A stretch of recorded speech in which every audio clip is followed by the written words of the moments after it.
আসসালামু আলাইকুম। সবাই কেমন আছেন? আশা করছি যে যেখানেই আছেন আল্লাহর রহমতে সবাই সুস্থ এবং ভালো আছেন। আলহামদুলিল্লাহ, আমরাও ভালো আছি। নতুন আরও একটি ব্লগে আপনাদের সবাইকে আমন্ত্রণ জানাচ্ছি। জীবনের প্রতিটা সকাল মানে নতুন গল্পের শুরু, নতুন করে বাঁচার আরও একটা সুযোগ। দিনটি যেভাবেই কাটুক না কেন, যে অবস্থায় যাক, ভালো বা মন্দ, সবসময় সৃষ্টিকর্তার কাছে শুকরিয়া আদায় করি। প্রতিটা সকাল যেন জীবনে নতুন করে বাঁচতে শেখায়। সময়ের সাথে সাথে জীবনের প্রতিটা গল্প ভিন্ন হয়ে থাকে, তবে এই গল্পের পেছনে থাকে অনেক সুন্দর সুন্দর কিছু মুহূর্ত। প্রতিটা সকাল যেন বয়ে আনে সবার জীবনের সুন্দর একটা সময়। ছোট্ট এই জীবনে কত শত আশা, কত চাওয়া পাওয়া, কত না পাওয়ার গল্প। এই গল্পের মাঝেই লুকিয়ে থাকে সুন্দর সুন্দর কিছু মুহূর্ত। মানুষ বেঁচে থাকে অপেক্ষায়, আর অপেক্ষা বেঁচে থাকে আশায়। জীবনে কি পেয়েছি, কি হারিয়েছি, যদি সেটা হিসেব করতে বসি, গোটা জীবনটা এমনিতেই কেটে যাবে। তাই পরে বলতে কোনো কিছুই হয় না। যতটুকু সময় আছে, এই তো বেঁচে আছি, এটাই তো জীবনের সব থেকে বড় অ্যাচিভমেন্ট। এর থেকে বেশি কিছু ছোট্ট এই জীবনে চাওয়া বা পাওয়ার থাকতে পারে না। সুস্থ আছি, বেঁচে আছি, ভালো আছি, এটাই কিন্তু জীবনের অনেক বড় পাওয়া। পরে করবো ভেবে বা পরে এর থেকে বেশি সুন্দর করে আয়েশ করে সময় কাটাবো, সেটা ভাবাও কিন্তু একদমই ভুল। সময় সবসময় সেম থাকে না, মানুষের পছন্দ সবসময় একই রকম থাকে না। সময়ের সাথে সাথে জীবন যেমন পরিবর্তন হয়ে যায়, সেই সাথে পছন্দগুলোও না এরকম আলাদা আলাদাভাবে সব কিছু দূরে চলে যায়। তখন আর এই সময়গুলোকে ফিরে পাবো না। তাই যে সময়টা আছে, যে সময়টা পেয়েছি, সেটাই উপভোগ করতে শিখতে হবে, জানতে হবে। তবেই কিন্তু জীবনের ছোট ছোট মুহূর্তগুলো অনেক বেশি রঙিন হয়ে উঠবে। জীবনটা তখনই সুন্দর হবে যখন জীবনের ছোট ছোট মুহূর্তগুলোকে নিজের মতো করে উপভোগ করতে পারবো, নিজের মতো সময় কাটাতে পারবো। তখন জীবনটা অনেক বেশি সুন্দর আর পরিপূর্ণ মনে হবে। জীবনের প্রতিটা সময় কখনো পারফেক্ট যায় না, বা প্রতিটা দিন কখনো সুন্দর হয় না।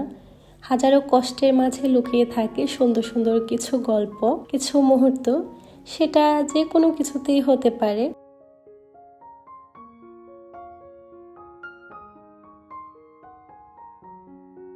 আজকে সকালবেলা অনেক দিন পর নিজের জন্য এক কাপ কফি বানিয়েছি। প্রতিদিন সকালটা শুরু হয় এক কাপ চা দিয়ে, তবে আজকে নিজের জন্য একটু করে কফি বানিয়ে নিয়েছি।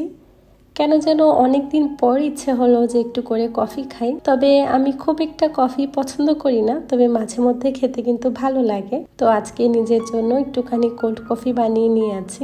একটু ফোমি হলে দেখতেও ভালো লাগতো, তবে আমার কাছে না বিটাটা ছিল না, যার কারণে আমি ফোম তৈরি করতে পারিনি।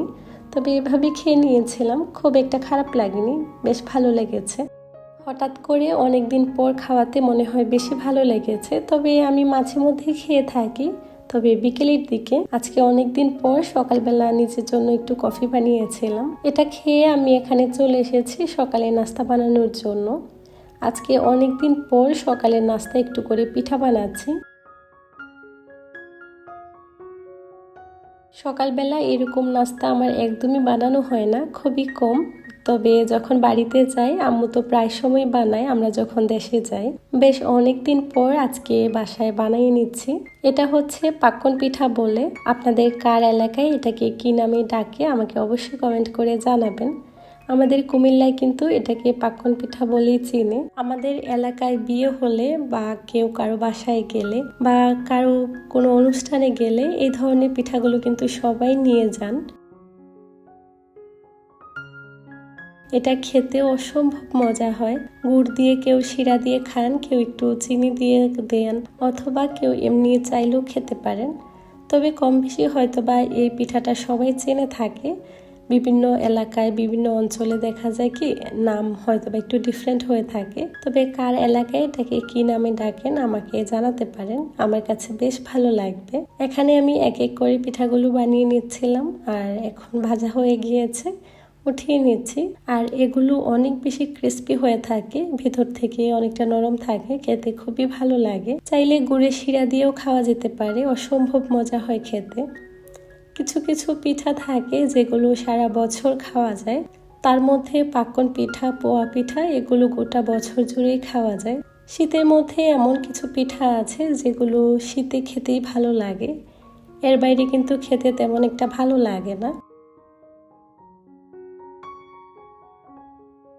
তবে এই ধরনের পিঠাগুলো গোটা বছর জুড়েই খাওয়া যায় আর খেতেও ভালো লাগে। আর একদিন পর রেখে খেতে পারলে তো বেশি ভালো লাগে, আমার কাছে মনে হয় তখন টেস্টটা আরও বেশি ভালো লাগে। তো যাই হোক, দুপুরের দিকে আমরা একটু বাহিরে বের হচ্ছি। আজকে দুপুরের দিকে আমার তেমন কোনো রান্নাবান্নাই ছিল না, যার কারণে সকালবেলা একটু ঝামেলা করেই নাস্তাটা বানিয়ে নিতে পেরেছি। যদি দুপুরের দিকে আমার হাতে কাজকর্ম থাকে, নাস্তা বানাতে না আমি খুব একটা সময় ব্যয় করি না, মানে খুব তাড়াহুড়ার মধ্যেই নাস্তাটা বানিয়ে থাকি আর কি। আসলে কাজ যত সহজভাবেই করা যায় ওটাই চেষ্টা করি। তো আমরা বাসা থেকে বের হয়ে গিয়েছি। লুলু মার্কেটের পাশে না একটা ভালো রেস্টুরেন্ট আছে, আমরা অনেকবারই খেয়েছি, তো আজকে ভাবছি যে ওখানেই যাব। তো আমরা এখন রেডি হয়ে তারপর বের হয়েছি। আসলে দুপুর করে না বাচ্চাদেরকে নিয়ে বের হতে আমাদের অনেকটা কষ্ট হয়ে যায়।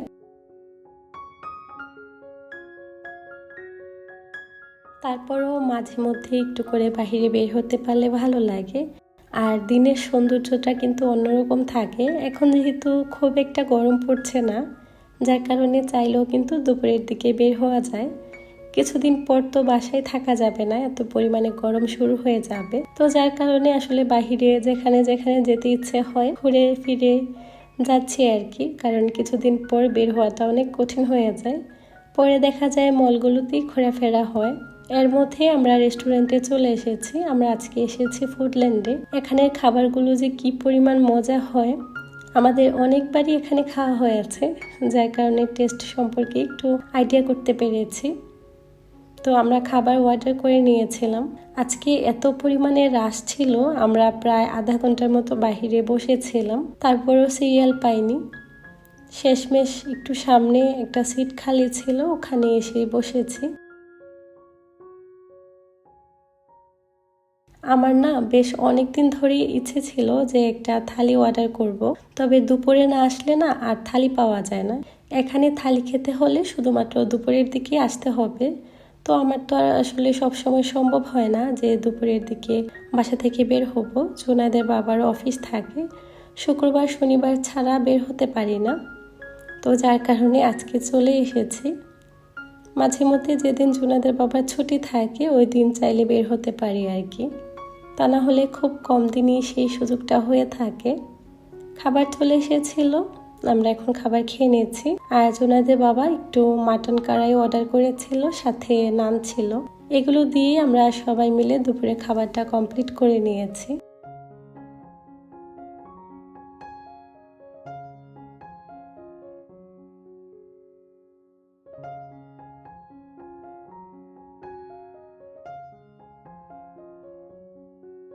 আমরা যখন দুপুরে খাবার খেতে গিয়েছিলাম ভাবছিলাম যে হয়তো বা তাড়াতাড়ি বাসা থেকে বের হয়ে গিয়েছি, গিয়ে খেতে খেতে বেশি একটা সময় লাগবে না, তারপর বের হয়ে যাব।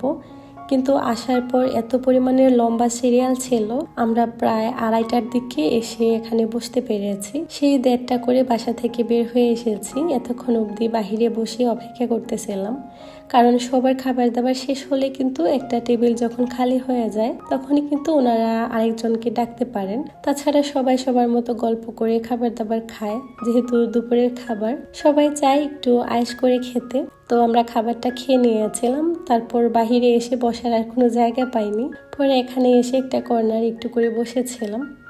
এর পাশে কিন্তু মোটামুটি বেশ ভালোই মানুষ ছিল। চাচ্ছিলাম আপনাদের সঙ্গে একটু সুন্দরভাবে শেয়ার করব, তবে সেই সুযোগটা আর হয়ে ওঠেনি। আশেপাশে মানুষ ছিল, আমার কেন যেন আসলে ভালো লাগতেছিল না, যার কারণে আর আপনাদের সঙ্গে শেয়ার করতে পারিনি। তারপর খাবার দাবার শেষ করে আমরা চলে এসেছিলাম একটু আলখুদ গার্ডেনে। বাচ্চারা পার্কে কিছু সময় একটু খেলা করবে, আমরাও নিজের মতো করে বসে থাকবো।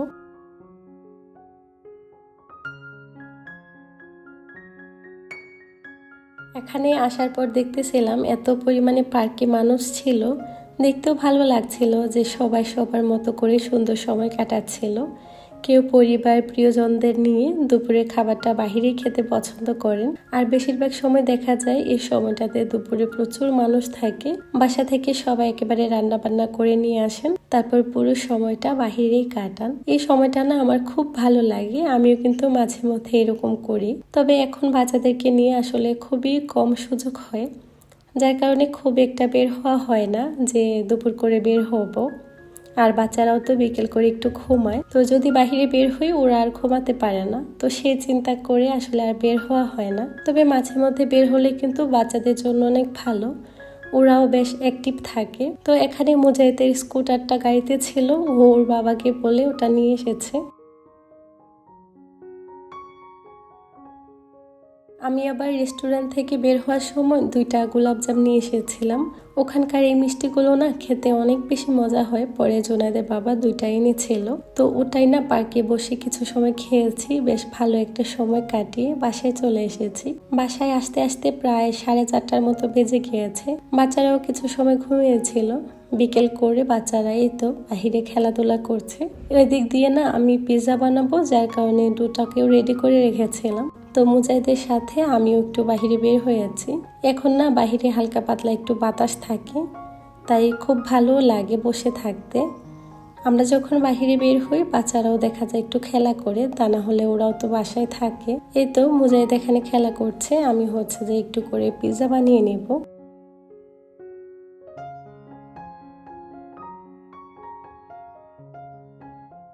পিৎজার ডোটা যদি আগে থেকে রেডি থাকে তখন কিন্তু বানাতে খুব ইজি হয়। খুব কম দিনই হয় বিকেল করে আমি নাস্তা বানিয়ে থাকি, তবে মাঝে মধ্যে না সন্ধ্যার পর খিদা লেগে যায়, কিছু একটা বানিয়ে নিতে হয়। তার উপরে বাচ্চারা বাসায় থাকলে বিকেল করে কিছু না কিছু তো বানাতেই হয়। তো আজকে আমি এখানে পিৎজা বানিয়ে নিয়েছি। বিকেলবেলা আমার 1 কাপ চা হলে হয়ে যায়, বিস্কিট বা সাথে যদি কিছু থাকে ওটাই বিকেলের নাস্তা খেয়ে থাকি। তবে বাচ্চারা ওদের পছন্দ মতো যেটা খেতে চায় মাঝে মধ্যেই ওদেরকে এটা বানিয়ে দিই। তবে হ্যাঁ, যখন হাতে সময় থাকে, সব সময় যে এভাবে বানানো হয় তা না, তবে এখন যেহেতু খুব ইজিভাবেই এগুলো বানাতে পারি, যার কারণে প্রায়ই বানানো হয়। এখানে আমি পিৎজাটাকে বেক করে নিব 10 মিনিটের জন্য। যাই হোক, আজকের ভিডিওটা এই পর্যন্তই। সবাই অনেক বেশি ভালো থাকবেন। আল্লাহ হাফেজ।